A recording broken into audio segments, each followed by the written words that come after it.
ಗುಡಿ ಸಿರುರ ಗುಡ್ಡಿ ನಮ್ಮ ಕಂಡ ನೈಲ ಸಂಜಿದಿಕ್ಕಿತು ಲೇ ಲೇ ಲೇ ಲೇ ಲೇ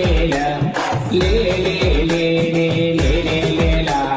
ಕೈಪಾಡಿ ಹೊಳೆಯಲ್ಲಿ ಧೂಳಿ ಕಂತಿತು ಅದಕ್ಕೊಂದು ಮೀನು ಬಂದು ಹತ್ತು ಕಂಡಿತು ಲೇ ಲೇ ಲೇ ಲೇ ಲೇ ಲೇ ಲೇ ಲೇ ಲೇ ಲೇ ಲೇ ಲೇಲ ಕೈಪಾಡಿ ಹೊಳೆಯಲ್ಲಿ ಧೂಳಿ ಕಂತಿತು ಅದಕ್ಕೊಂದು ಮೀನು ಬಂದು ಹತ್ತುಕೊಂಡಿತು ಬೆಟ್ಟದ ಅಂಚಿನಲ್ಲಿ ಹುಲಿ ಹೊಂಚಿದೆ ಕಟ್ಟಿ ನೋಡೋದಾ ಮೆಟ್ಟಿ ಬಿಡೋದಾ ಗಾಯಗೊಂಡ ರಜಾ ಹುಲಿ ಗುಟುರು ಹಾಕ್ತಿದೆ ಗೂಟಕ್ಕೆ ಕಟ್ಟೋದಾ ಬೆಟ್ಟೆ ಆಡೋದಾ ಕಾಡು ಹುಲಿ ಅಲ್ಲ ಮರ ಕಾಡು ಬೇಕಿದು